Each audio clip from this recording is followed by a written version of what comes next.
Hi, everyone. While we trickle in, we can do our usual introductions. So the way this will work for folks who this might be their first time. Hi, Louise. Happy almost birthday. Thank you, thank you, thank you. So what we'll do is we can start with names, pronouns, where we're calling in from if we feel comfortable sharing, and what we're working on today. And we'll do this for about 7 minutes as people trickle in. And when you're done introducing yourself, you can call on the next person to introduce themselves. And then we'll start the reading. So I'm Maya. I use she, her pronouns. I'm calling in from Arlington, Vermont, Southern Vermont. And tonight I'm working on a knitted bag. I'm starting another one, which has this fun, beautiful texture that I'm excited about. I'll pass it to Ryan. I'm Ryan. I use he, him pronouns. I'll be reading a lot tonight. And also, tonight's the first night we're going to be sharing a screen, and we're going to be sharing my screen, and I'll be toggling through different graphs and stuff for y'all to check out. I'm going to pass it to Olan. Hello, I am Olan.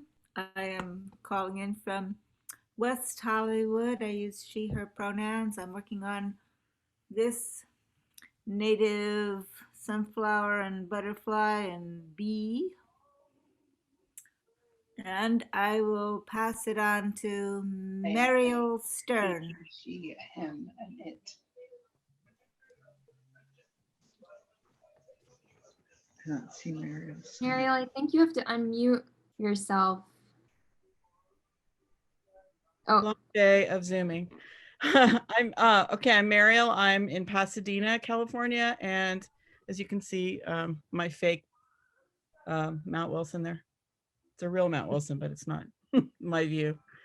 I'm a friend of Sylvia Holmes, who should be joining us shortly, I believe. And I am working on, this is a California native buckwheat. Sorry, I should, there we go. I have a light because I can't sew without the light. So that's what's messing me up. And I will pass it on to Cynthia Bautista.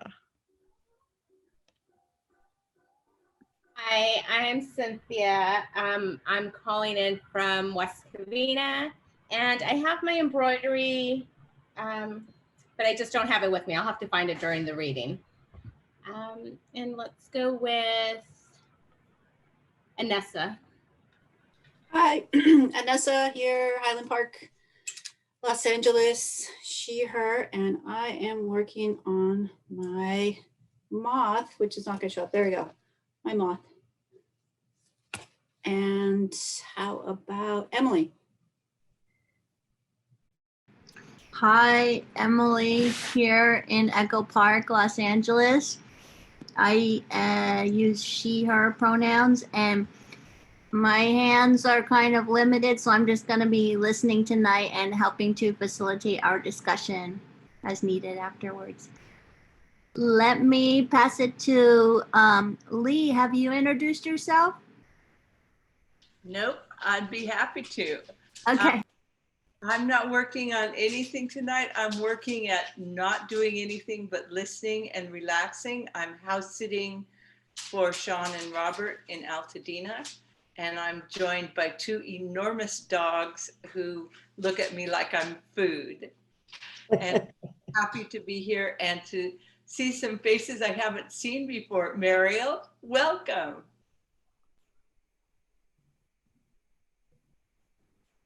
Lee, do you want to pass it on to someone, or would you like? Sorry, Jen. Jen Curtis, reveal yourself, please. Hi, everyone. I'm Jen Curtis, and I use she, her pronouns, and I'm calling in from Studio City. And I am working on this native bee and flower. And I will pass it on to Lisa Ferguson.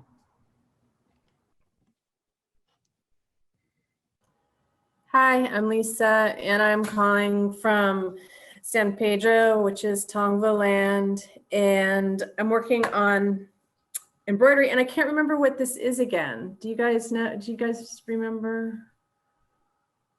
what that was? You told me last time and then I forgot. No? I can't tell. Don't remember. Anyway, and my pronoun is she, her, and I pass it to Nick. Nick White. Hi, I'm Nick. I use she, her pronouns. I am in Los Angeles and I'm not working on anything other than drinking a beer because I've had a tough week at work. So that's me.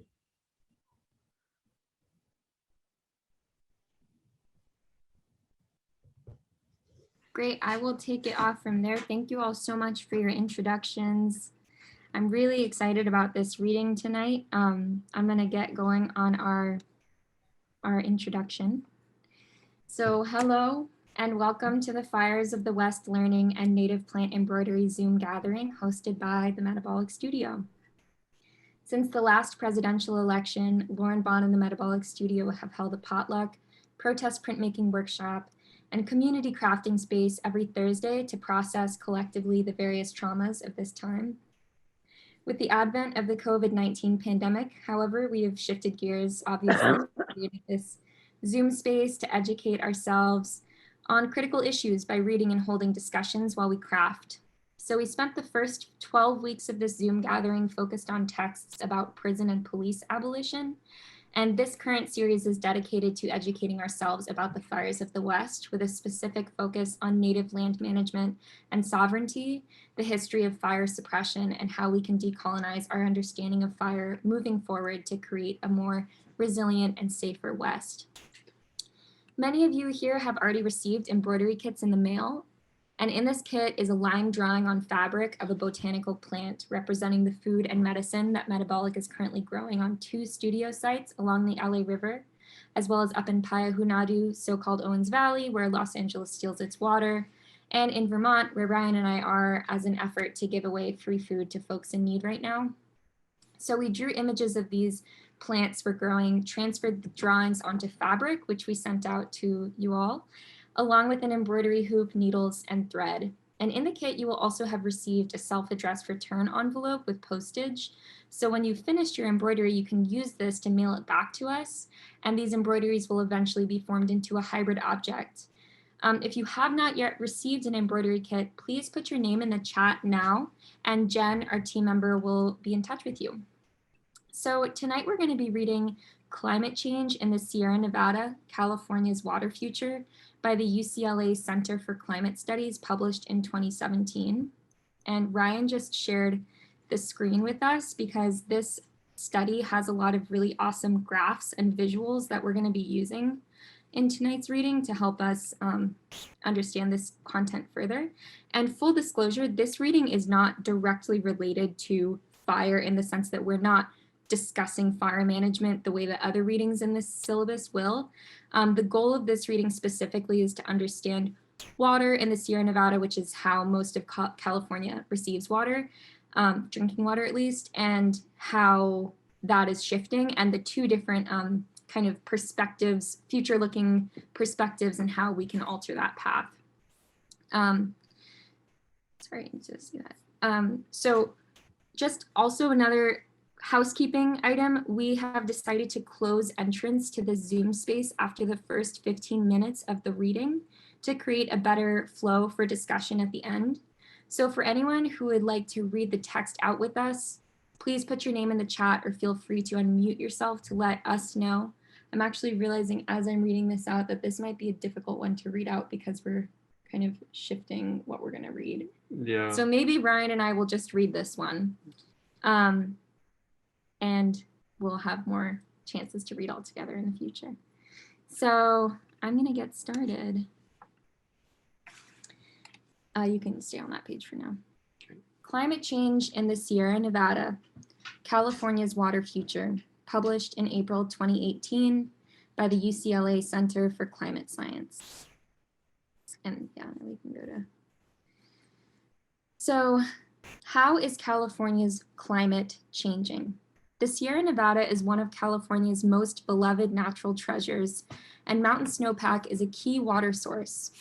As climate change continues to warm the atmosphere, what will become of the frozen reservoir we depend on? To investigate, UCLA's Center for Climate Science created high-resolution projections of future climate in the Sierra. Here is a snapshot of our findings. The Sierra Nevada region covers only a quarter of the state's land, yet provides 60% of California's fresh water. Carried across the state, this water serves 23 million people in communities in the mountains, valleys, and as far as coastal cities of San Francisco, Los Angeles, and San Diego. During the 2011 to 2015 drought, human-caused warming reduced Sierra Nevada snowpack levels by 25%. Did you say when this was published? Yeah, 2018. Okay, cool. So Sierra snow is a critical California water resource. Our innovative techniques project future snowpack under climate change in a comprehensive and physically realistic way.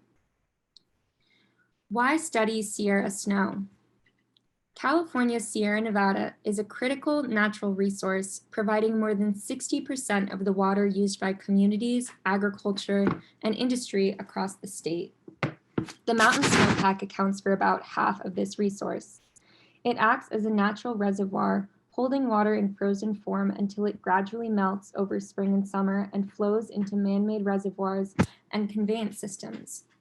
Historically, snowmelt and runoff have occurred when temperatures are hottest and crops are thirstiest.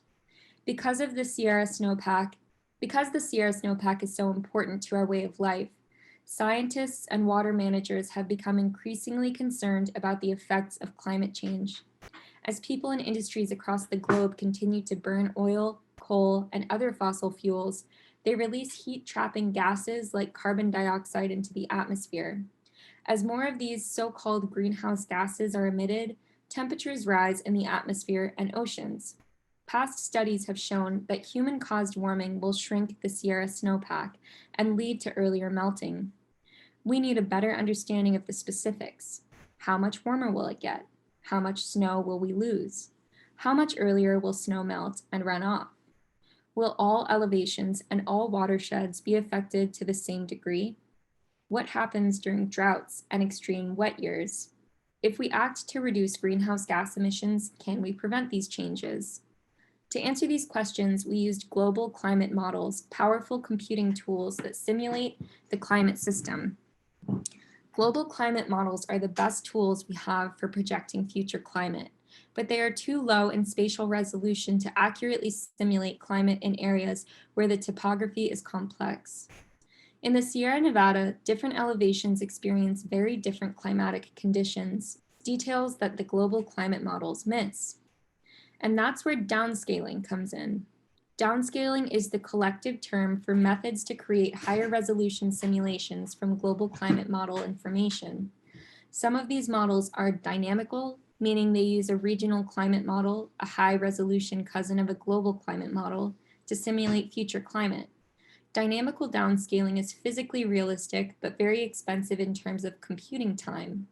Other downscaling methods are statistical, using mathematical shortcuts to produce higher resolution projections. Statistical models are computationally cheap and quick to run, but they don't necessarily represent the physical dynamics of local climate. Representing these local physical dynamics is important because they can have a big impact on the local changes caused by global warming.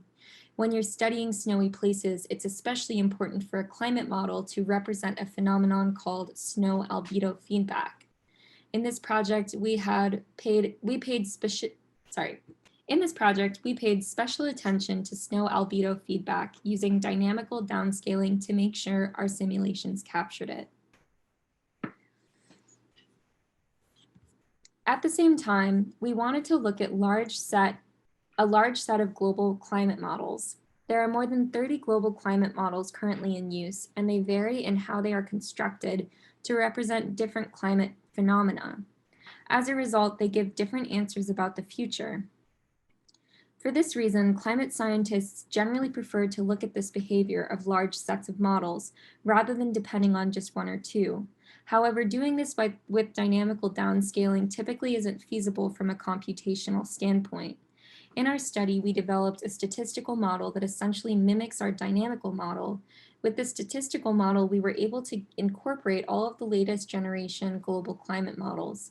The result is an innovative method we call hybrid downscaling, which takes advantage of the strengths of dynamical and statistical downscaling while minimizing the downsides. In our study, we focused on two future time periods, 2041 to 2060, or mid-century, 2081 to 2100, or end of century. To measure change, we compared the future periods with a historical period of 1981 to 2000. We made future projections under two different greenhouse gas scenarios. A scenario in which greenhouse gas emissions keep rising throughout the century, we call this business as usual. A scenario in which greenhouse gas emissions level off at about mid-century, we call this mitigation. Why is the Sierra so snow and water rich compared with other parts of California? The short answer is that mountain ranges are precipitation traps. Here's why. So if you go to, oh, you have it up there. Cool. Yep. There's a graph on, or an image on this page that helps visualize this.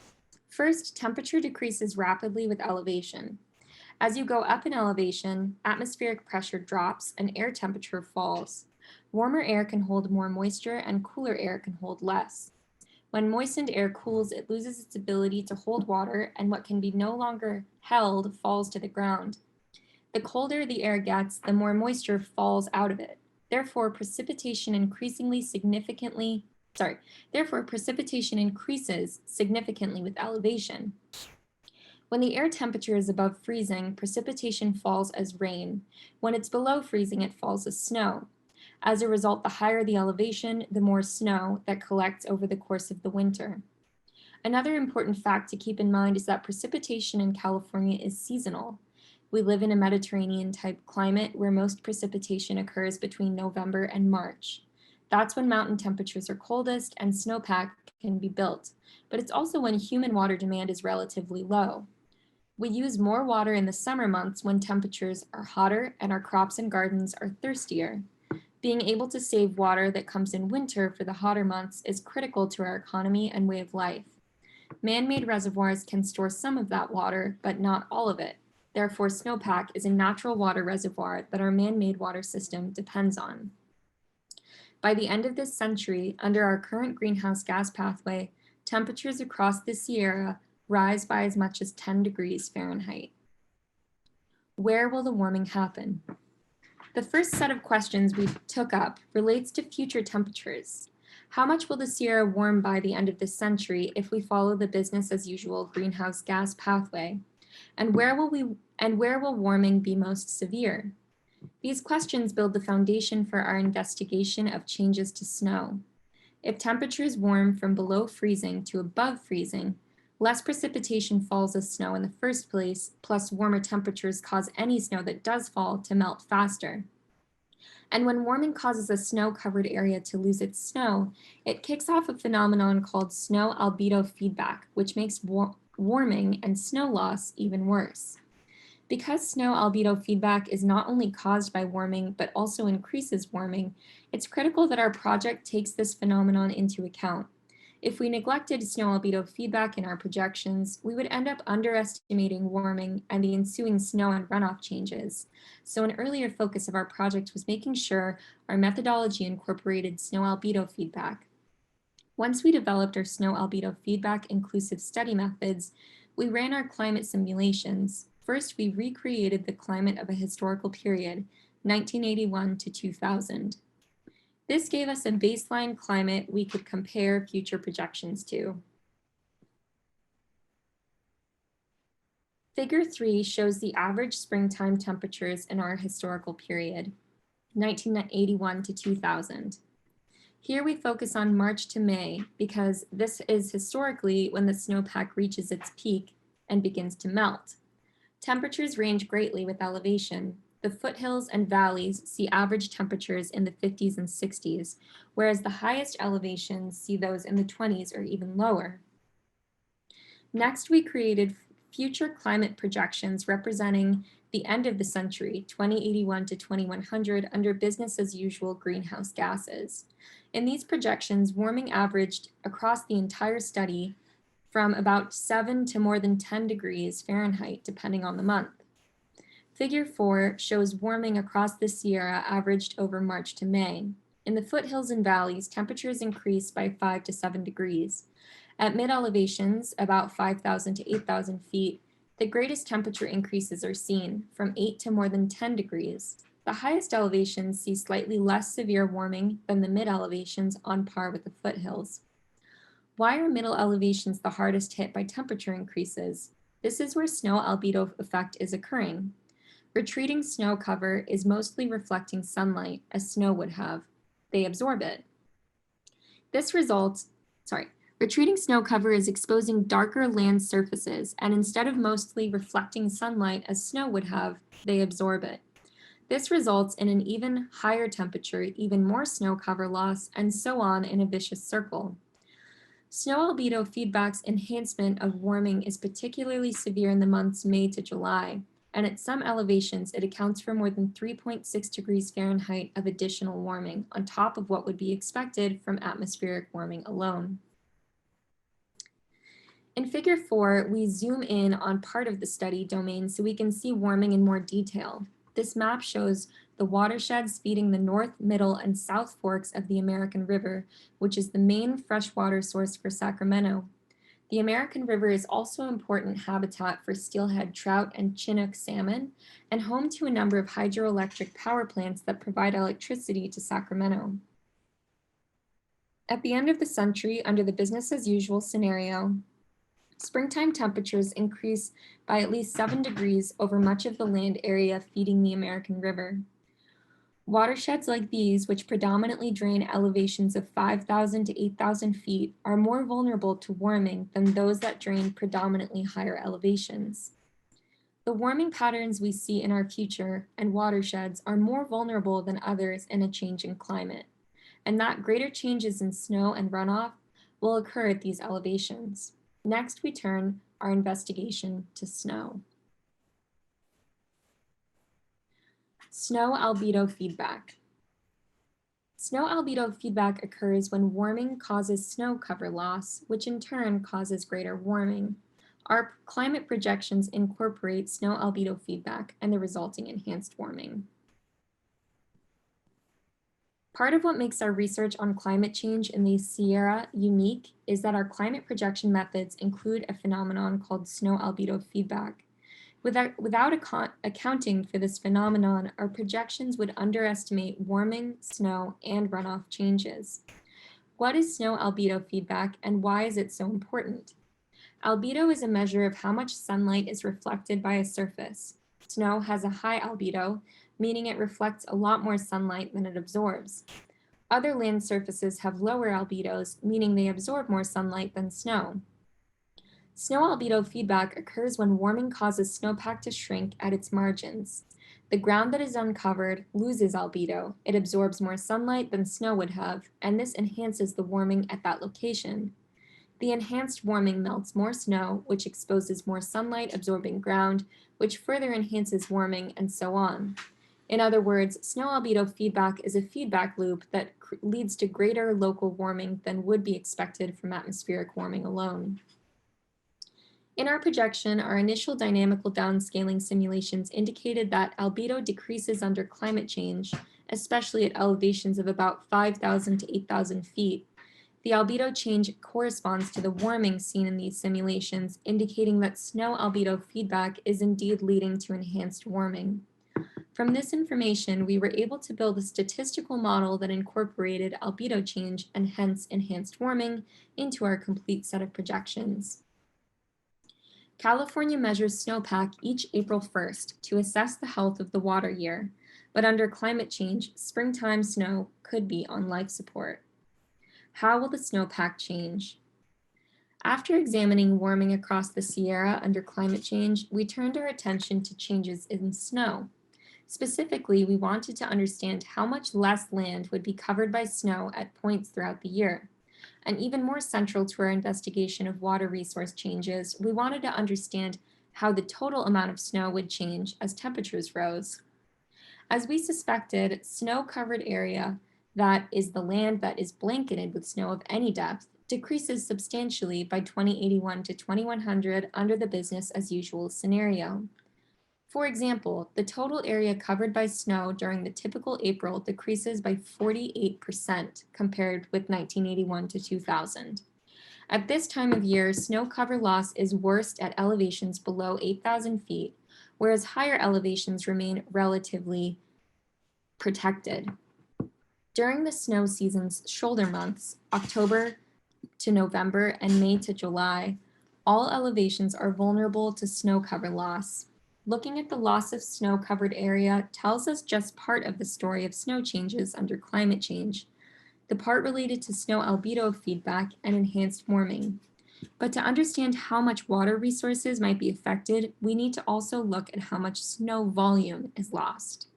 Since the density of snow can vary, snow depth isn't always a useful measure when you want to understand the water resource the snowpack can provide.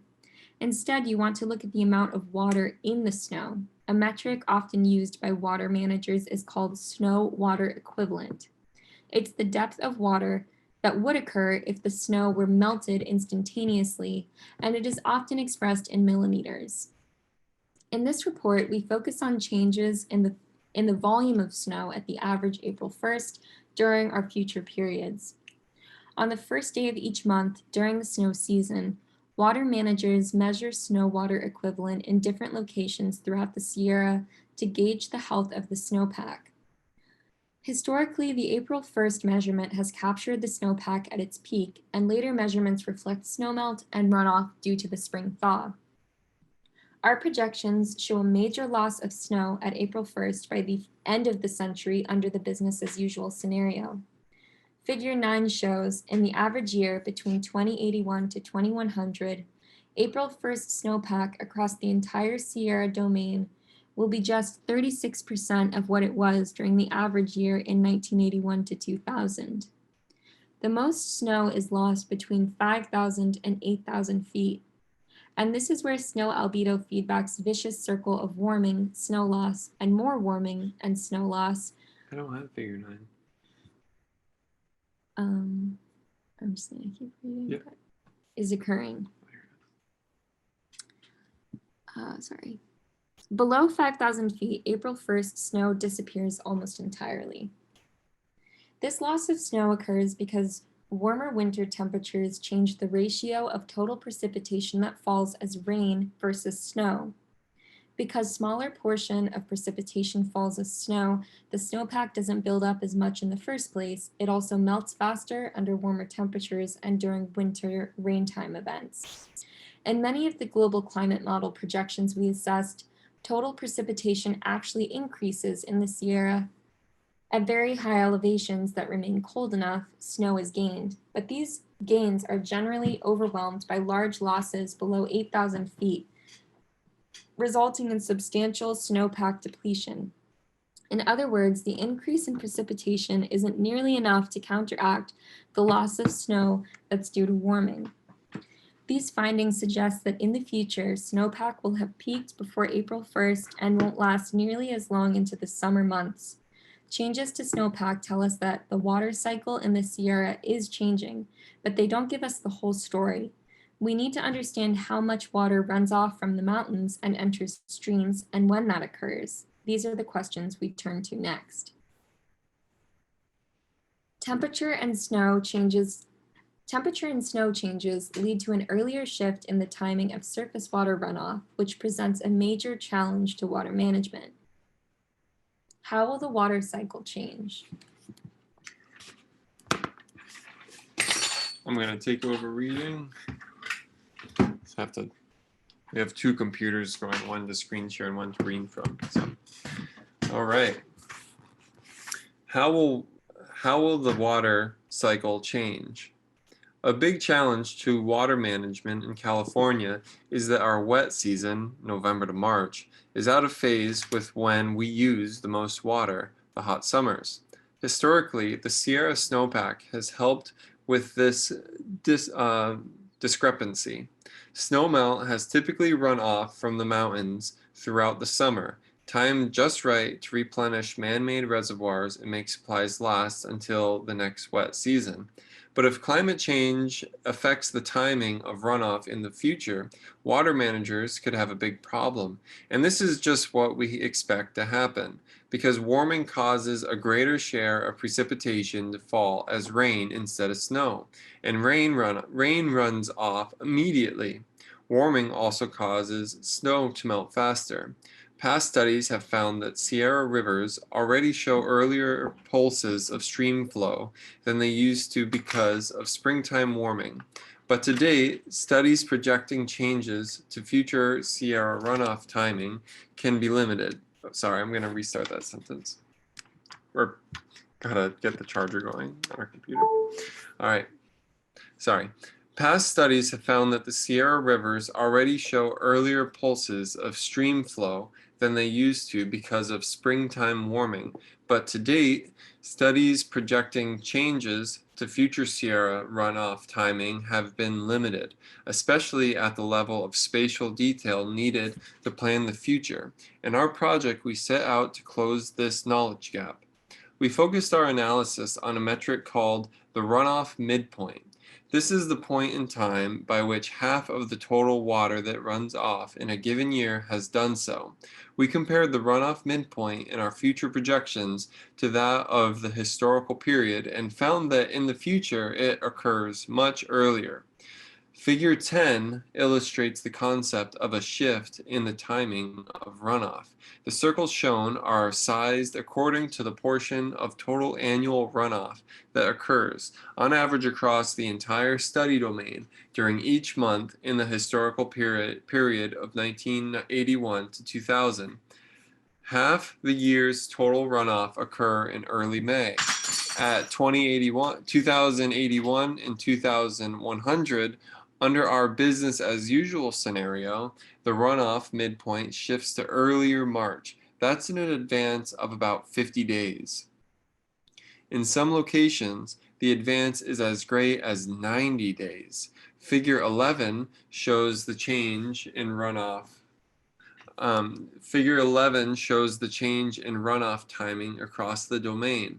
The greatest timing shifts occur at elevations between 5,000 and 8,000 feet. These elevations have strong local warming thanks to snow albedo effect or feedback. Higher elevations remain cold enough that changes in runoff timing are relatively small. Runoff time matters. Runoff timing matters because early runoff may be much more difficult to store. Man-made reservoirs serve two purposes. They not only store water for the summer, but also hold back runoff that could otherwise flood downstream communities. To ensure reservoirs can serve this flood control purpose, water managers can't let them fill completely, or there would be no room to catch water from the subsequent storms. And more runoff sorry, I'm getting ahead of myself here. If more runoff occurs earlier in the wet season, water managers may have to let the extra flow downstream rather than allow it to fill the reservoir. The question becomes, where should that water go and how can it be saved for summer? In most of this report, we discuss our findings over our Sierra study domain as a whole, but one of the major advantages of the high resolution projections is that we can use them to understand climate change on even smaller scales. For many applications, it may be more useful to consider climate change impacts on watershed by watershed basis. Looking at individual watersheds can help us understand how climate change could affect specific parts of our water resource infrastructure, such as a particular reservoir. As an example of a kind of detail our projections can provide, here we zoom in on part of the Eastern Sierra. In terms of water resources, Eastern Sierra watersheds are important because they provide water to Mono Lake and communities throughout the Owens Valley, are the source of the water that is used to control dust pollination in the Owens Valley, particularly... Sorry, dust pollution, not pollination. Sorry, thank you.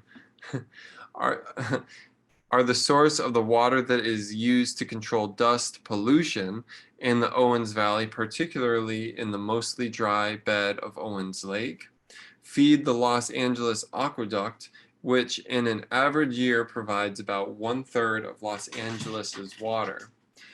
Quantifying the changes in Eastern Sierra watersheds can help water managers understand how much water from snowpack will be available in the future for these competing uses, and when in the year it will flow into man-made water infrastructure. Understanding these changes is the first step to adapting to a changing climate. Business as usual is the path we're on, but it isn't a foregone conclusion. Cutting greenhouse gas emissions can mitigate end-of-century impacts. So far in this report, we focused on the business as usual scenario, in which greenhouse gas concentrations keep rising throughout the century. Although this is the path the world is currently on, it's only one of the many possible futures. Under the United Nations Framework Convention on Climate Change, most countries are working to reduce their greenhouse gas emissions. For this reason, we also wanted to look at a scenario in which greenhouse gas concentrations were substantially reduced. By comparing such a scenario to business as usual, we can measure the benefits of global efforts to reduce greenhouse gas emissions. We nicknamed our lower emissions scenario mitigation, hypothesizing that it would mitigate climate change impacts. Across all the climate change impacts we assessed, we confirmed this hypothesis. At the end of century, under mitigation, warming still occurs, but is less severe. Figure 15 compares the change in average springtime, March through May, temperature between the two scenarios. Under business as usual, the average springtime is more than 7 degrees hotter than in the historical period. Under mitigation, it is only about 4 degrees hotter. Another way to look at future averages is to compare them with the full range of springtime averages from the historical period, which is shown in figure 15 with gray shading. During that period's warmest springtime, temperatures averaged 53 degrees. In the mitigation scenario, the average end-of-century springtime is just under 52 degrees, within the range of historical variability. But under business as usual, the average springtime at more than 55 degrees is warmer than the warmest springtime in the historical period, marking a pronounced change in overall climate. As with temperature, snow loss still occurs under mitigation, but is less severe. At the end of century under mitigation, the reduction in snow-covered areas is about half that under business as usual. In addition, less total snow volume is lost. As shown in figure 16, at end of century under mitigation, snowpack volume at April 1st is 70% of what it was during 1981 to 2000, a great improvement over the 36% left in the business as usual scenario. Finally, runoff timing doesn't shift as much under mitigation as under business as usual. Under mitigation, at end of century, the date of the runoff midpoint advances an average of the 25 days, compared with 50 days under business as usual. The differences between mitigation and business as usual at the end of the century are substantial, and they indicate that cutting global greenhouse gas emissions can lessen the impacts of climate change in the Sierra. Future warming scenarios. By 2081 through 2100, an average March through May, temperatures rise substantially more under business as usual than mitigation. Baseline wait, should I read this part? No, that's a figure. You don't have to. Sorry, I was reading a figurehead. We highlight the difference that a mitigation pathway can make in curbing climate change impacts. But what is mitigation? When it comes to cutting global greenhouse gas emissions, there are so many different possible outcomes. It's difficult to predict how it will all play out. For this reason, climate researchers develop standardized scenarios of greenhouse gas concentrations over time so that results can be compared across studies. We use scenarios created for the United Nations Intergovernmental Panel on the Climate Change's Fifth Assessment Report called Representative Concentration Pathways, or the RCP.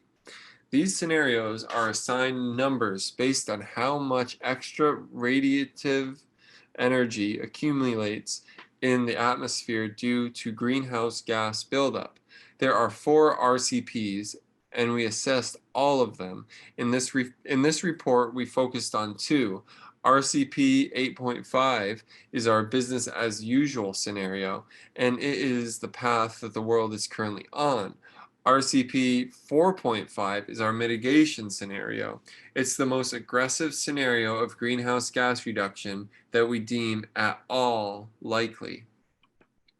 RCP 4.5 also comes close to matching the goals of the 2015 Paris Agreement, in which all 195 parties in the UN Framework Convention on Climate Change agreed to set greenhouse gas reduction targets. The Paris Agreement's goal to keep the rise in average global temperatures under 3.6 degrees Fahrenheit and estimated global warming under RCP 4.5 ranges from 2 to 4.7 degrees. It isn't an exact match, but it's close enough that we think mitigation as a rough equivalent to a successful implementation of the Paris Agreement.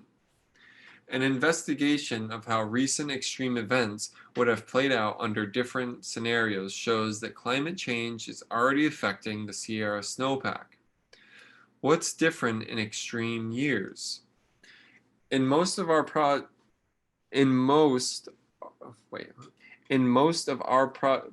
project, we focused on changes in climate averages, average springtime temperatures, snowpack at April 1st, and timing of runoff.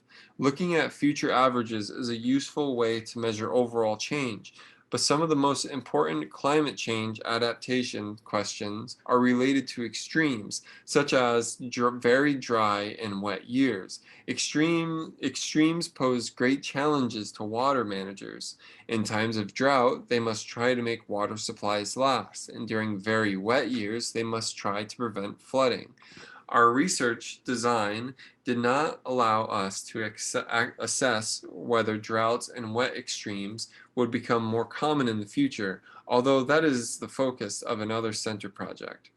But we realized we could look at recent examples of extreme periods to see how climate change affected them and will affect events like them in the future.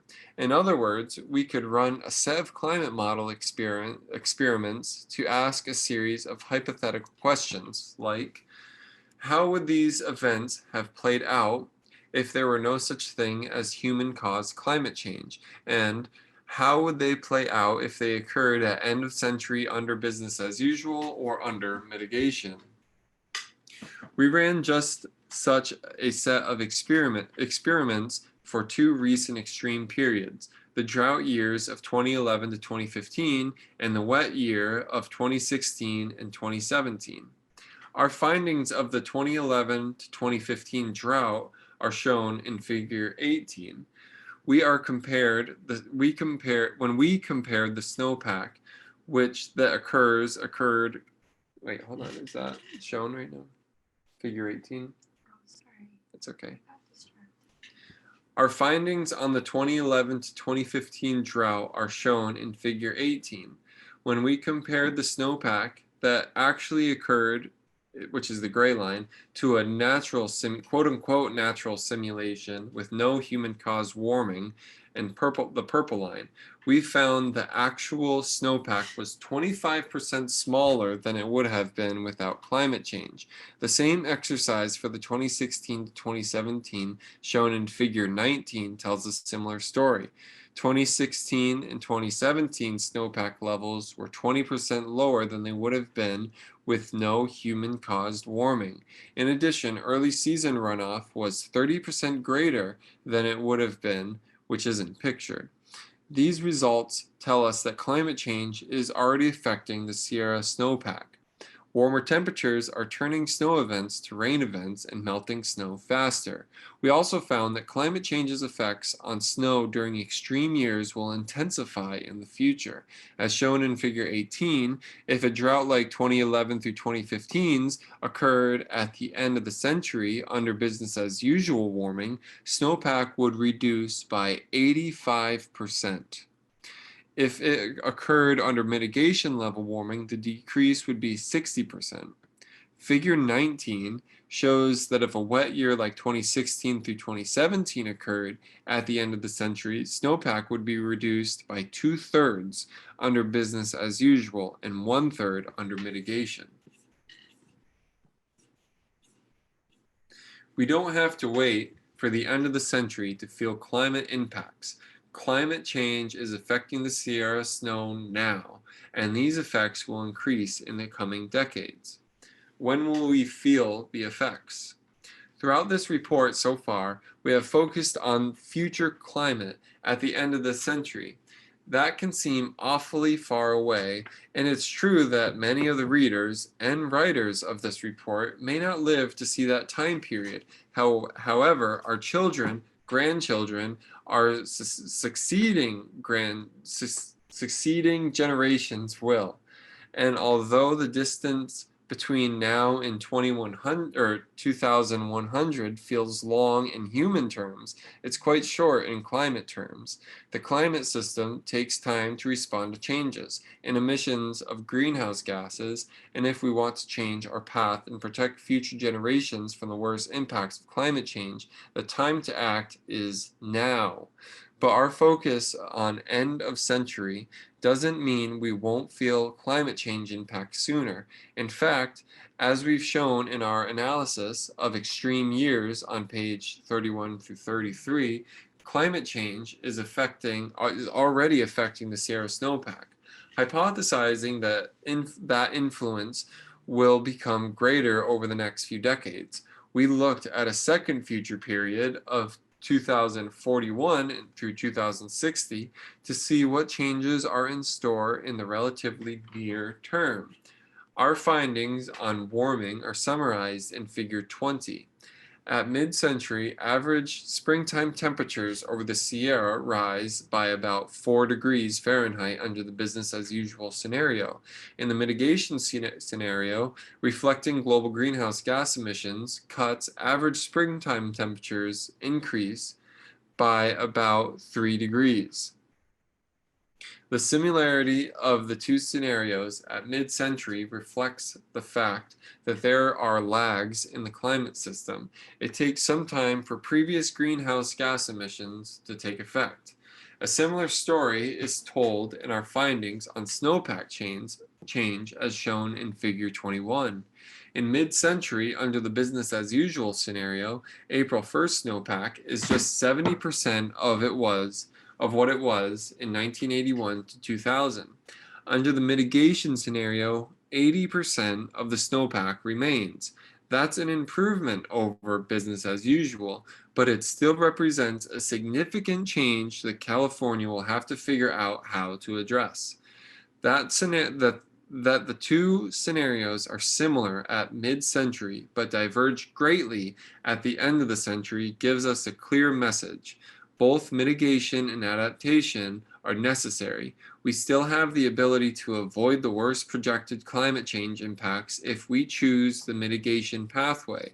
But in the meantime, there are some climate change impacts to which we are committed and must adapt. Cutting greenhouse gas emissions and adapting to climate change are not mutually exclusive.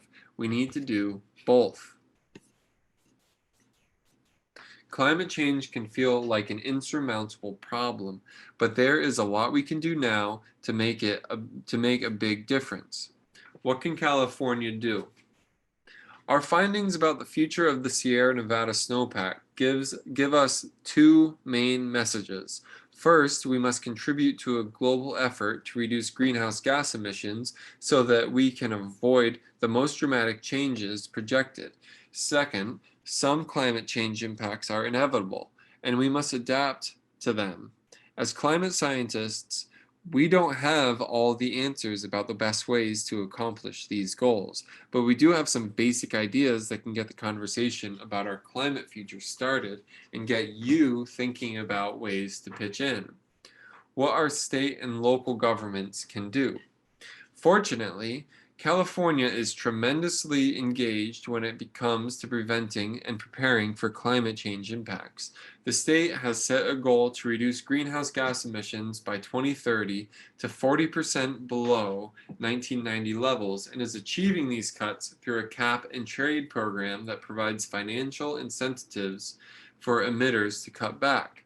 When it comes to water-related adaptation issues, however, there's more work to be done. California's high-engineered water system, with its more than 1,400 dams, unfortunately isn't very nimble. It takes time and a lot of money to build new infrastructure, and it's highly questionable whether building new dams to make up for some fraction of the surface storage lost with snowpack would make environmental or economic sense.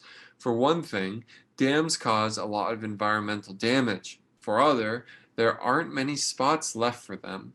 In the Western Sierra, for example, every river but one is already dammed. Remaining potential sites are where it's more expensive to build relative to how much water could be gained. But underground storage is another possibility. One idea is to divert Sierra stormwater to open fields where it can infiltrate into groundwater aquifers. An approach like this could have multiple benefits, recharging groundwater that's been unsustainably overdrawn and restoring some of the vast wetland areas that has been lost in the Central Valley.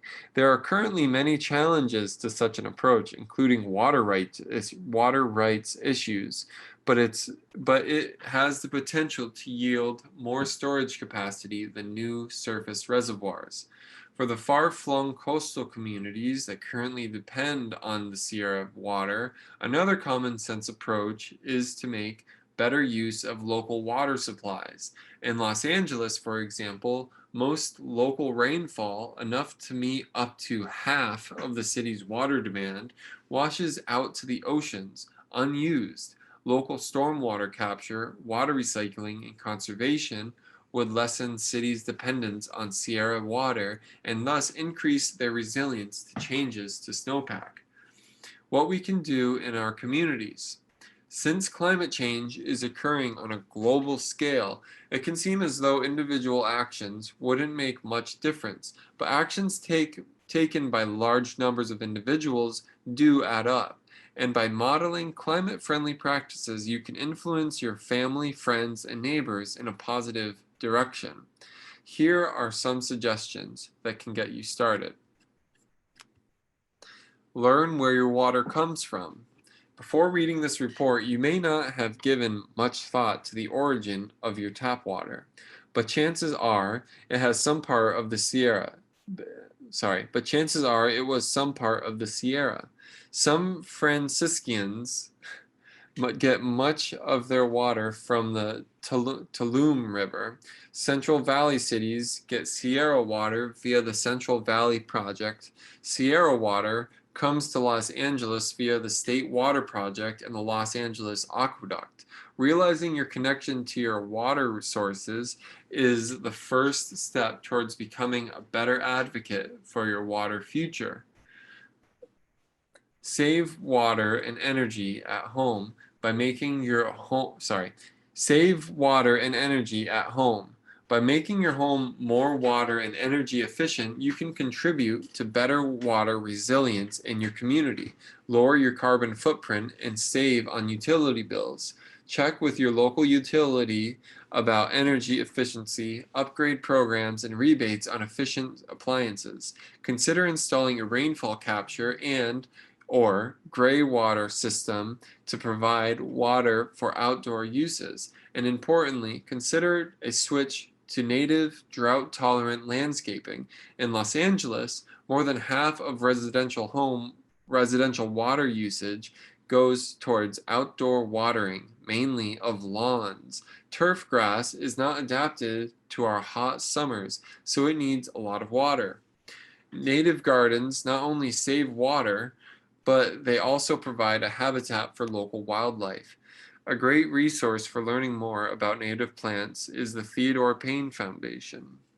Take advantage of transportation alternatives. The biggest chunk of California's greenhouse gas emissions come from our cars. A simple way to emit less is to drive less. When possible, take public transit. And for shorter trips, consider walking or biking. If you're in the market for a new car, consider going electric. Talk about climate change. According to research from the Yale Program on Climate Change Communications, more than 60% of Americans think climate change is important, but only 30% talk about it with people they know. It's difficult to solve climate change problems if people aren't talking about them. Your government representatives need to hear from you as well. Politicians track calls to their local offices to gauge what issues are important to voters. Signal your support for climate change mitigation and adaptation measures in your community via phone, social media, and your votes. New knowledge needed. In this project, we focused on climate change impacts in the Sierra from a water resources perspective. We chose to look through this lens because Sierra water is used by so many people and industries across California, but water resource challenges are far from the only impact from changes to Sierra snowpack will have. Ecosystems that depend on snowpack are likely to be harmed by the changes. For example, earlier snowmelt and warming enhance evaporation can dry soils, which could lead to vegetation changes. Hotter, drier conditions can contribute to tree death and increase wildfire risk. In addition, snow loss could threaten skiing, fishing, and other recreation in the Sierra, as well as the local economy that depends on it. All of these areas merit further study to understand future impacts on what can be done about them. I'm going to pass it back to Maya. We're done. Oh, we're done? Yeah, we're gonna end. Hey, we're done there. We finished. So, okay, so before we start our discussion section, I first want to just say that this is the only reading in this syllabus that's specifically about climate change and the different kind of projections of climate change in California and with water. And it is the least fire specific reading, but it's also extremely critical for this syllabus as a whole for us to have an understanding of water in California and how it's going to change and what we can do about it. And I also really liked this reading because it provides alternatives, like this is not a set, we can change this, and it shows how that can change by what we do. So I just wanted to first say that this reading was, for anyone who's here for the first time, might be surprised, this isn't specifically about fire. And I just want to hold that space and acknowledge that there will be more fire specific readings to come. I also want to say we're about to enter our discussion portion, and we are going to use breakout rooms again, but we ask that for folks who aren't going to stay for the discussion period, now would be a really awesome time to sign off, because Jen is going to split us up into breakout rooms. And if you leave once we're in the breakout rooms, it leaves people stranded in the breakout room. They're only going to be 6 minutes, but still, just bye, Joan. Thank you. Thank you all for being here for those who have to sign up. But I hope that everyone enjoyed the readings. So we are going to read our discussion guidelines now before we break out. And I'm going to put that in the chat. The link to that. So if there's anyone who would like, who's like really eager, thanks Rochelle, who wants to read the discussion guidelines for tonight, they are there in the chat. And if not, we have a team member who is wanting to read them tonight. So feel free to unmute yourself if you want to read them now.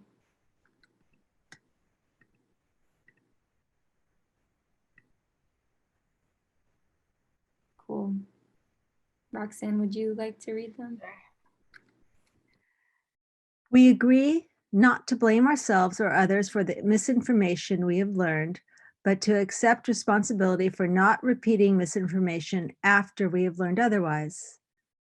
2, we agree to listen respectfully to each other without interruptions. Only one person speaks at a time. 3, we acknowledge that we may be at different stages of learning on the content and discussion topics. 4, we agree that no one should be required to or expected to speak for their whole race or gender. We can't, even if we wanted to. 5, we hold each other's best interest at heart. We hope everyone has come to the table to learn, grow, and share. We will trust that people are doing the best they can. Let's challenge and encourage each other to do better. 6, share responsibility for including all voices in the discussion. If you have a tendency to dominate discussions, try taking a step back. If you tend to stay quiet, try challenging yourself to share ideas so others can learn from you. 7, silence is golden. Sometimes there will be long pauses. Sometimes silence can create space for folks who need that space to come forward. We agree not to fill silences out of discomfort. We will hold this silence with care and move forward intentionally. We welcome those of you whose minds are bursting with ideas to write them in the chat bar. 8, the facilitators are not experts. They are here to help facilitate the process. They and everyone in the group are here to learn. 9, it's okay not to know. Keep in mind that we are all still learning and are bound to make mistakes when approaching a complex task or exploring new ideas. Be open to changing your mind and make space for others to do so as well. 10, the facilitators are not moderators. They are not trained to moderate personal grievances. If discussion stops being about the reading and instead breaches into accusations and aggression, please respect the facilitator switching gears and refocusing on the text.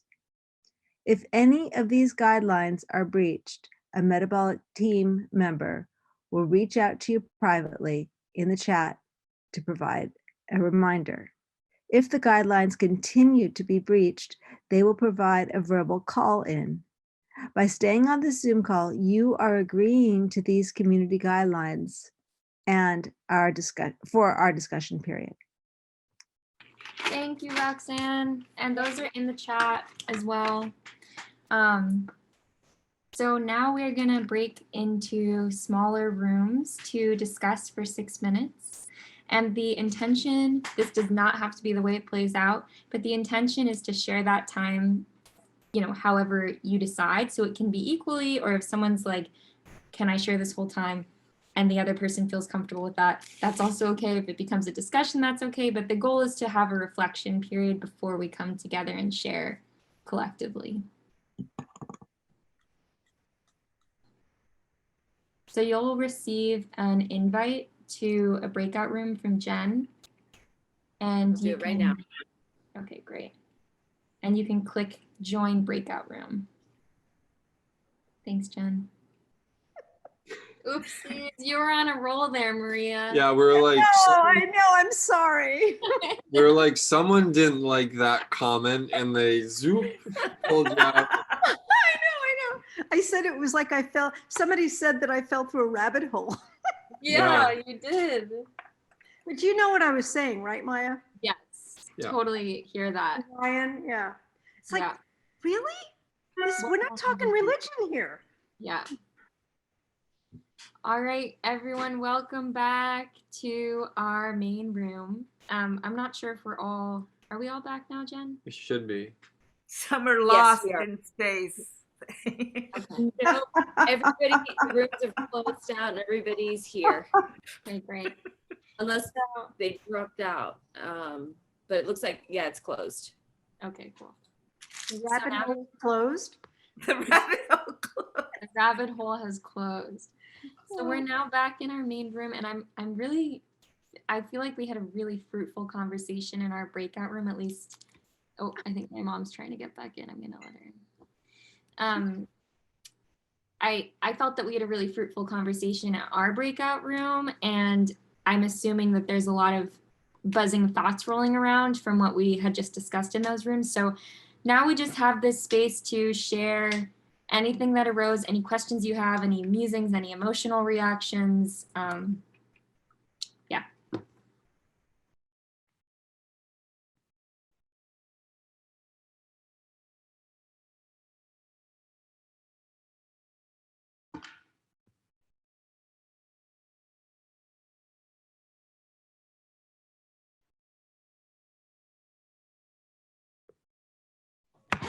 I see we're all still on mute. I was just going to say, I mean, I appreciated the comment of, you know, you need to keep talking about it. And I had shared that I was in rural Minnesota for the summer with, you know, people who have a very different point of view than I do.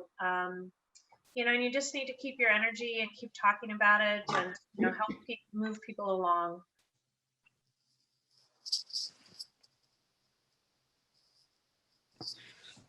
Thanks, Jennifer. One thing I was gonna ask, not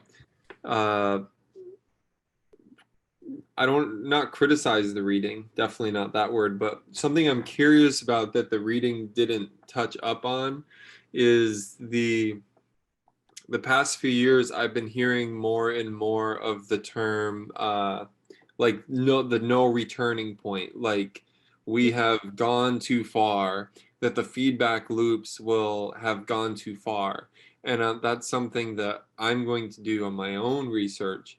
I want to know more about that because the reading talked about, you know, at the end of the century or mid-century, but I forget what the amount of years we have until that like doomsday clock scenario of like, if we don't do anything in this amount of time, no matter what we do at that point in time, it's all going to hit the fan, you know. That's something I want to look into more. I just read that it's 10 years. What? Thank you. Really? Yes. That's what I'm saying. It's like, what is going on? You know, like that's a decade, you know, What's and supposed to happen in 10 years?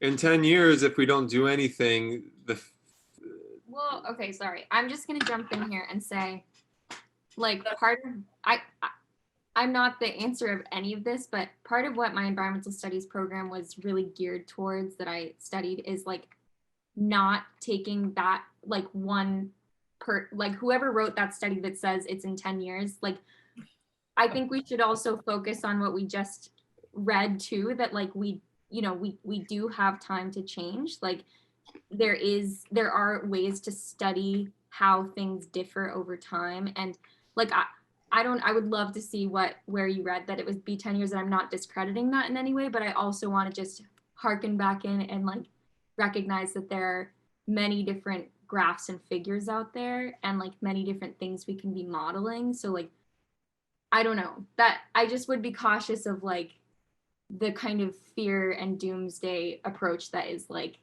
can create some real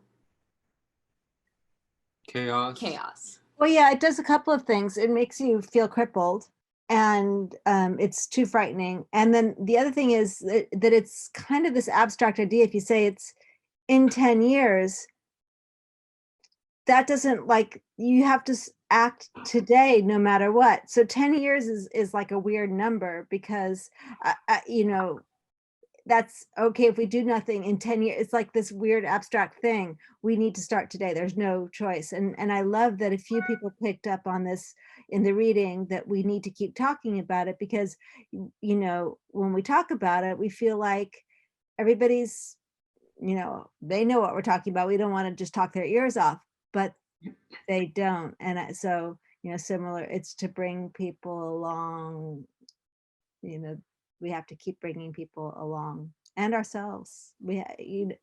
Denial is something that I fight every day in myself.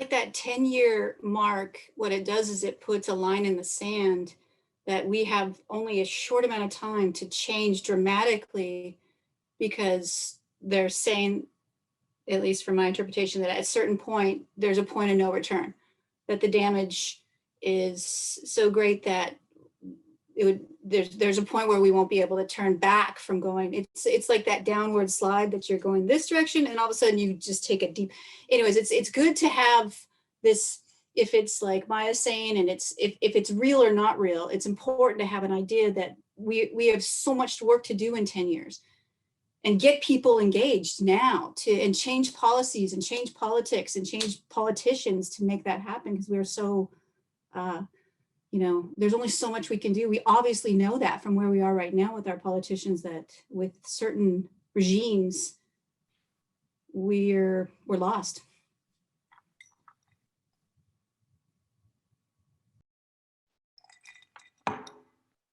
Well, what I've heard, I mean, it doesn't make reference to the reading though, is that even if we stop making CO2 today, like drastically, I mean, we have kind of an interesting year here to do some measurements. It'll be good to hear.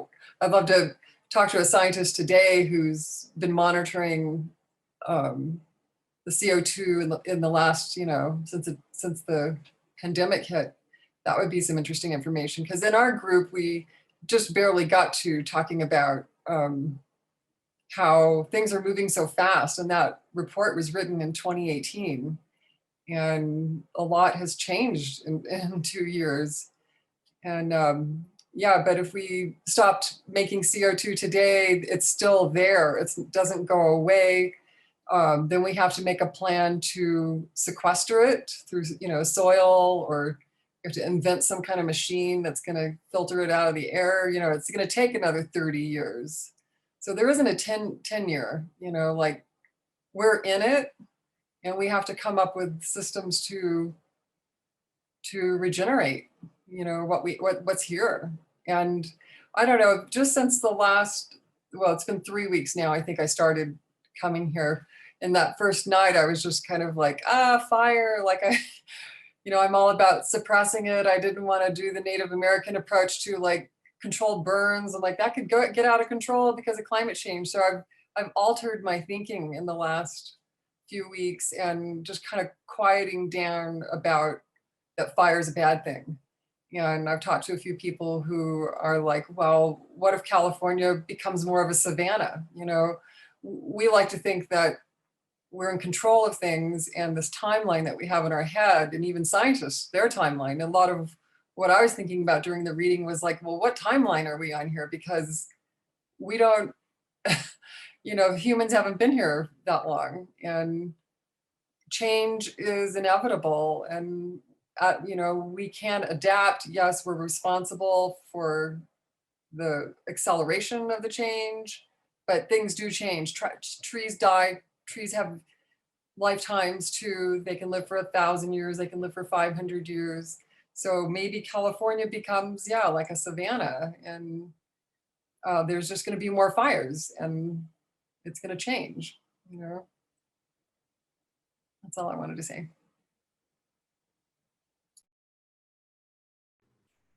I'm so glad that you're here, Patricia. And I also think that, like, hopefully throughout this syllabus, we'll be able to paint a picture of a future that is possible, you know, that is resilient. And in a couple weeks, we're going to be reading a really important reading that I'm super excited about. That's basically, it was written, unfortunately, by one of the first Spanish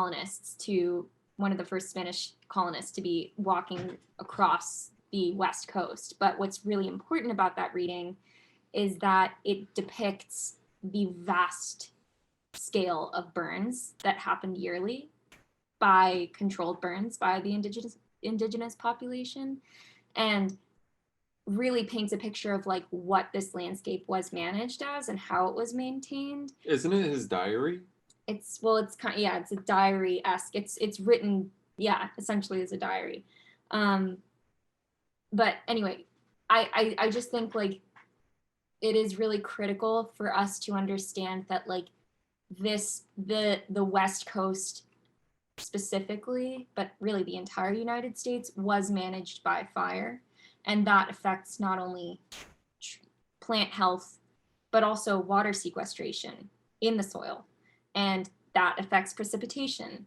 And, you know, it's like, this is a whole systems approach. So I just think like the idea that like California will turn into a savanna, that is totally a possibility. But there is also really strong indigenous leadership in California that are actively working on making that not a reality, you know, and like reinstating the work that they culturally know that they want to do. So I just think like we should keep our perspectives on like what we can do to shape the future. I want to bring up a small scale thing about water conservation in the home. When I was a teenager in New York, there was a water shortage and there was all this advertising about don't let the water run while you're doing dishes, don't let the water run while you brush your teeth. And it made a big impression because I was a teenager and there was something about mortality in it, that there would not be water. And I've been surprised over the years to see, you know, otherwise aware people just letting things run.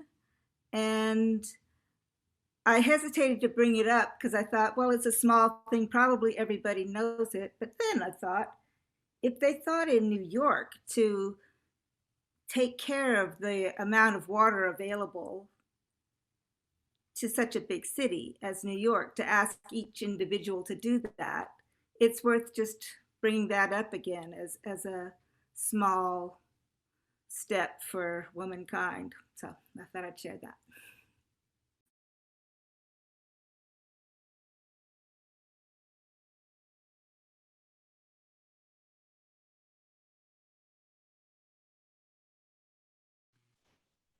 I'd like to say that it's being in action and doing things that reflects our hope. That being overwhelmed by the data or sitting back and saying, well, there's nothing I can do, that's an anathema to our responsibility as human beings in caring for the planet that has cared for us. So I love that you're doing these talks, and the breakout room, we'll figure out how to optimize our time in that. There's a little bit of, we need to get to know each other and then can get to the subject. But this was the first breakout room I was in with metabolic that were really very effective. And I look forward to more of that. It's conversation and being in action that can make a difference for all of us.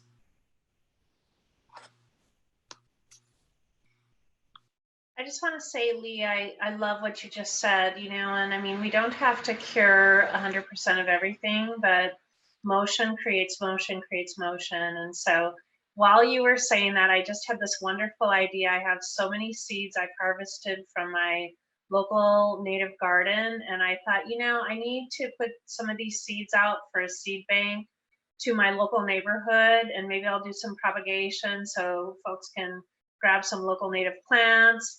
I mean, it's just one little thing toward that direction, right? So that was a really nice framing. Thank you.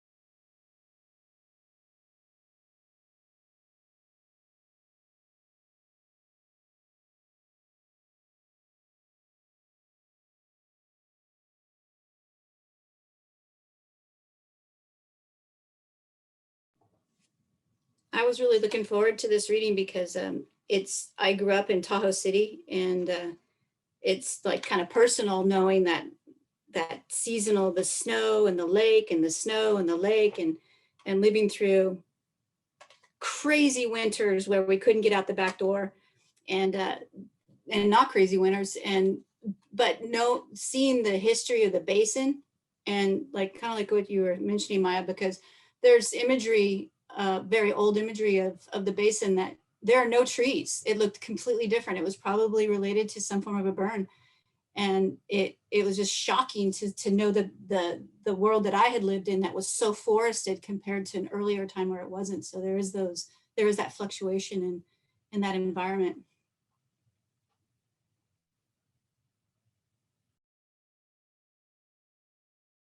How many years did that happen over? What period of time do you think? I'm sorry. I remember looking at books that were probably at least around the early 1900s, maybe a little earlier, of imagery of the basin with trees, which is not old, obviously not at all old, but then compared to what I was living in the the 80s and 90s, it was like totally forested in ways that it hadn't been before. Wow. No, but it was probably just a cycle that I was seeing. Yeah. I had a question. I think I used to know this, but is it legal to capture rainwater as like a resident of Los Angeles? Yes. Is it? Yes. Not only that, it's from a regulatory perspective. Everybody, like even what we're doing with Bending the River, we are required to meet some low-income house development requirements, and part of a best management practice is to capture water. So you're getting credit for doing that as a business, and anybody from a private owner, they pass out rain barrels. It's definitely a big push here.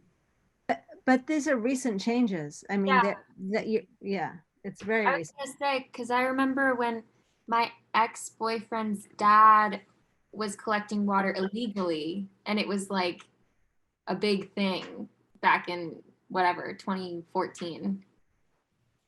Yes, absolutely. I went against the county's regulations on harvesting stormwater, and went into battle with them over that. And I now get to advise and train those agencies. So we can make a difference by pushing the edges of what is considered acceptable or legal and what is reasonable. California is dependent upon imported water. And if we don't advocate for looking at what could happen without that water and optimizing the water that we do have here instead of letting it run off and go into the ocean, because we've channelized everything and we have so much hardscape, then we're part of the problem instead of part of the solution. So it's those questions and joining together, the things that Metabolic is doing with water just light me up. I dream of the solutions and the possibilities. So I really salute everyone who's on the conversation, and Ryan and Maya for the work that you put in, and Lauren for supporting this, and everybody pulling together to make a difference. It does make a difference, and it's spreading, and people learn from this, and it gives hope and action. It creates action. I want to second that, Lee. That's brilliant. That's kind of like what we're having is a consciousness raising, like we used to have in the feminist movement in the 70s. But it's consciousness raising about, you know, water conservation, and that's what has to happen. It's the basis. It's profound. It's really profound. I just want to say one more thing on this, and that's over the summer, Maya and I have been gardening a lot. We got like a 4,000 square foot garden, and obviously Vermont has very different rainfall than California, but we only had to use the hose at my parents' house where our garden is. We only had to use that once because everything else we just captured rainwater, and that we from late April to this week, now we don't have anything in our garden because the season's over, but for however many months that is, it was all just rainwater and just planning out how to water it. Obviously very different, but it was my parents were worried that the watering the garden was going to strain our well because we have a private well, and I only had to use it once because it was just rainwater. So it is totally possible to do these things. Obviously Vermont's different, but it's possible. That's wonderful. What is the point of view in the area where you are in Vermont to being more gentle to the environment?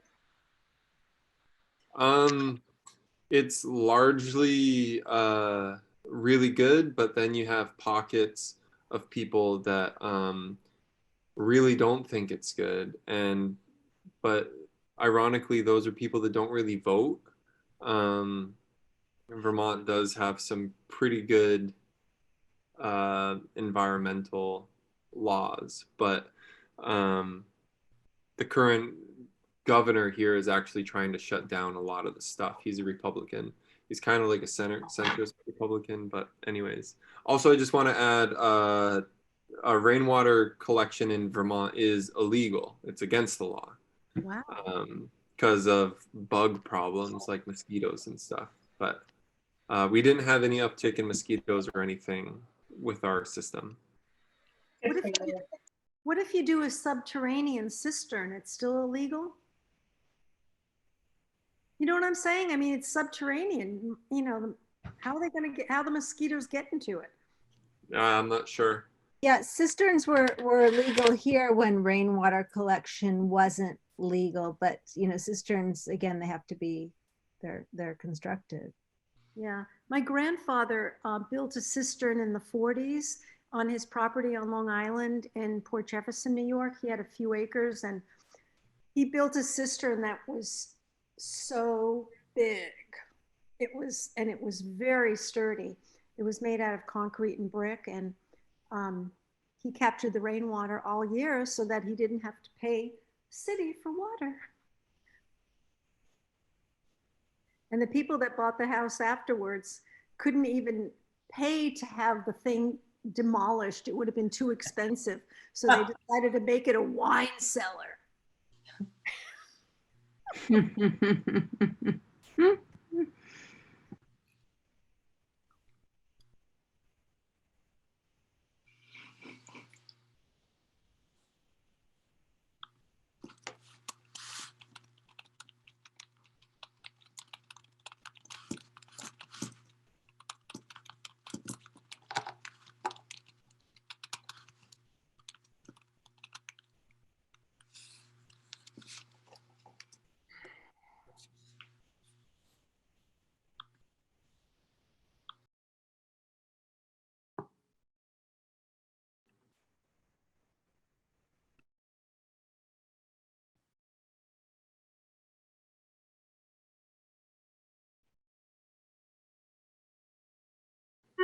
Good night, Lexa. Thank you for being here. Night. Good night. Good night. Sleep well.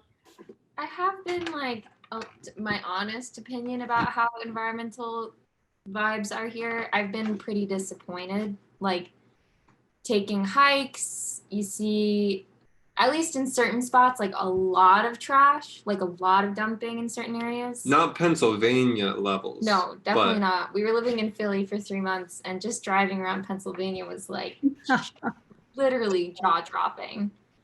But like, yeah, like Brian's parents' road is kind of like Yeah.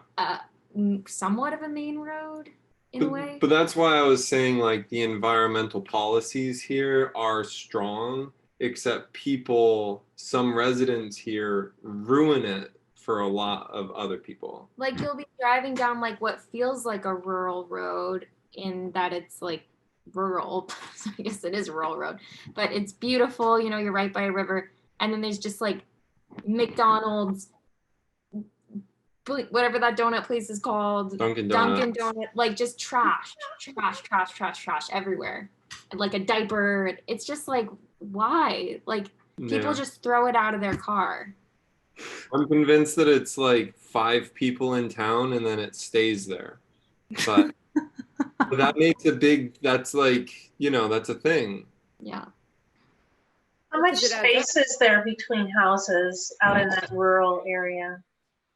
I mean, it depends on what part of town, but probably like an average of at least an acre, but then when you're It's pretty in close still, yeah. Yeah. This town's 2,000 people that we live in. Pretty small, but And Vermont, like everywhere, has changed, tremendously. Like if anybody knows Joshua Tree, back in the 80s, there were 1 or 2 markets. Bennington is very close to where Maya and Ryan are. There was no Home Depot. It was like a different place just, 30, 40 years ago. So it's like everywhere, just land is just there for the taking, There's poverty, Vermont is not that big of a state and there is poverty. I've seen it. Yeah. Definitely. Hugely. That's where you get a lot of the trash, the education level and just the care. Totally.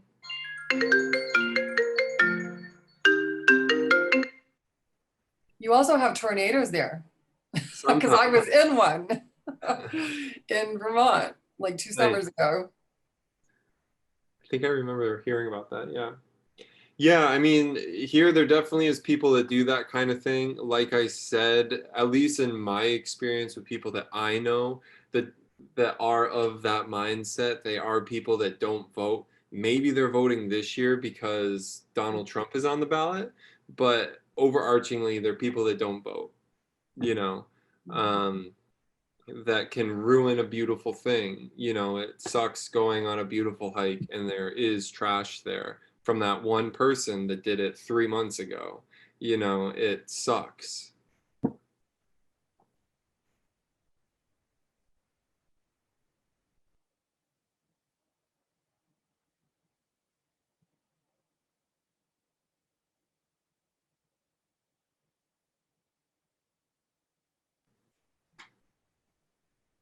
So it is 10:12 over here for us, and I'm really enjoying this conversation. So if anyone has like any last thoughts that they want to share on anything that we've talked about, and or if you want to share what you've been working on while we read, that would be great.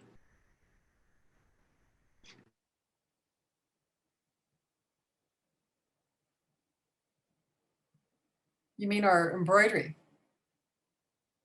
So I'm just pretending that I know how to do this and I just keep moving forward with it. That's so, as long as you're enjoying it. to be totally honest, Yeah, I guess I just keep doing that, right? I mean, I don't need to like know exactly what I'm doing, the stitches and okay, thanks. No, nope, Just go for it. go it. I can show you. And put good energy. Beautiful. So I started with the yellow and I was doing big loops and then I thought, oh, I probably shouldn't be doing that. So then when I started the black, I'm just like doing little tiny, dots. And I'm like, okay, that looks Whoa. good. So I feel like I'm drawing or painting. Yeah. Perfect. It is. Cool. Yeah. That Looks is what great. you're doing. So we're just supposed to do the animal, not like outside of it. Whatever You you can do whatever you want. whatever you want. Okay. Okay. Do we know what it's going to be? Like how it's going to be presented? No. Oh, let's see. There's Vicky's. Ooh, wait, keep it up there, Vicky. Wait. The avocado. Wait a minute. Let's see. Oh, nice. Nice. Ooh, that's That's amazing. cool. Great, Love great. the textures. That's incredible. The different Nice. I just put into the chat some of the embroideries we received from the last embroidery session. So the JPEG should pop up. You can see some of the stuff that people have done so far. I don't know if it's come in yet. Oh, There it yeah, is. there it is. So that gives you an idea of what people have done. It's downloading for me. Okay. I could share it on the screen maybe. Once we Oh, that's a good idea. I could have done that. I didn't think about that. Oh, it's so beautiful. Wow. Here, let me- Wow. Oh, cool. That's so cool. I really love those Matilaha poppies. Yeah, and the mushrooms. Yeah. And this is just a small sampling of what's How been mu- returned. There's How more many to have go. you guys gotten, Jen? I think we're up to 60 now. Wow. Yep. And how long? How many weeks? Well, we had 12 weeks Or in the months? Abolitionist series, and then we've had 3 weeks now of this series. So you got 60 in 3 weeks. No. Yeah. Oh, no, not 3 weeks. So we had 12 weeks of the Abolitionist reading series, Okay. and 3 weeks of this series, I believe. I like that purple onion. How many of these canvases have you made so far? Oh,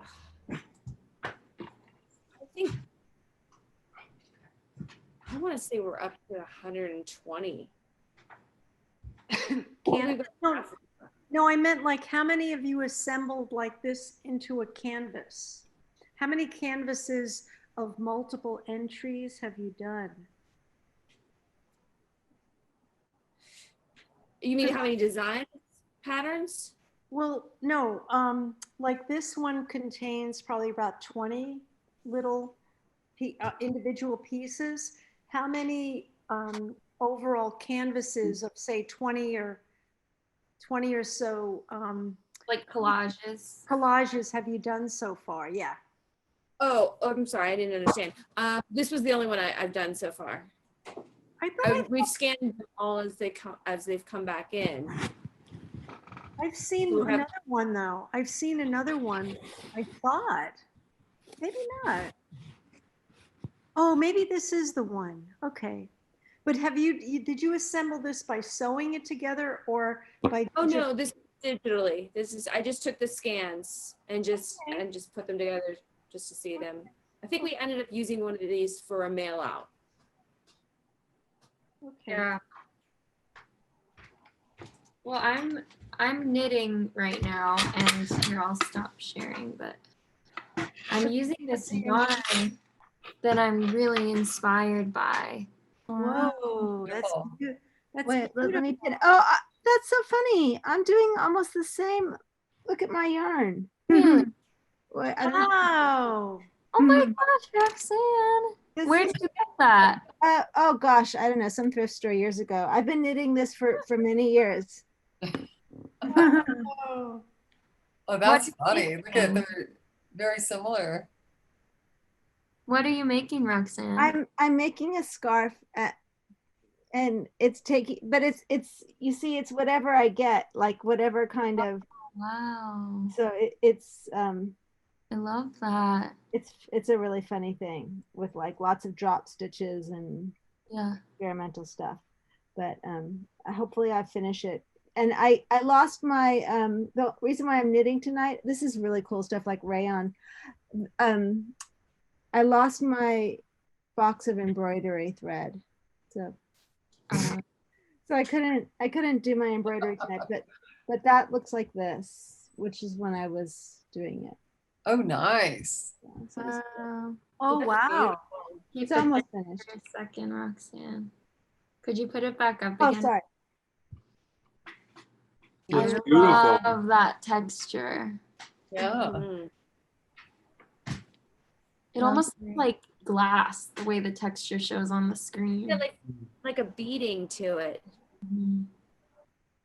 Yeah, I wish I remember what I did like each week because I have to figure out how to do stitches each time I do. I started working on the leaves of the mule fat. Oh, my wow. God. Those are so beautiful. Yeah. How did you Amazing. do that? Oh my God, that's so beautiful. I got this lovely book from a friend. Oh, cool. And it has way more stitches than you'll ever want. But it talks about this one stitch where you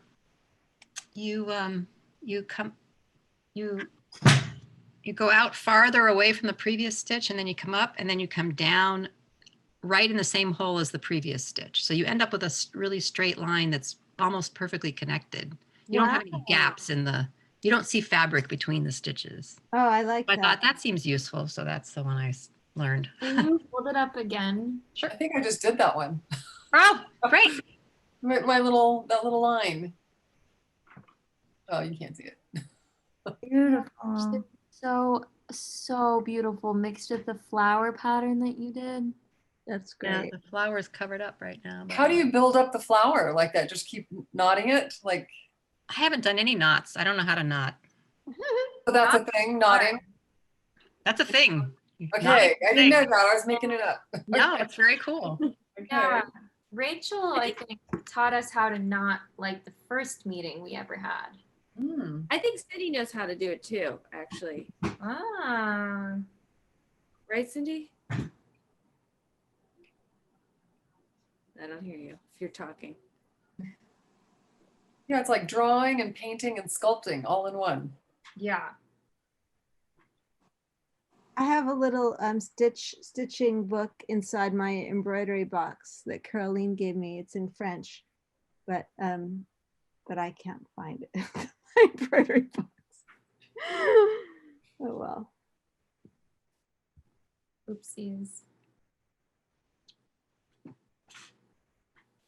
Well, thank you all so much for being here tonight.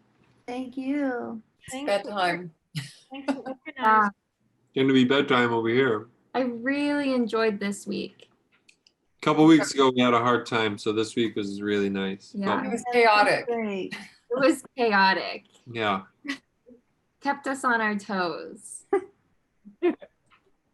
Oh. Everyone. Yeah, you too. Good dreams. Safe. Good night. Bye. Good night. Good night. Bye. Bye. Thank you for your kind.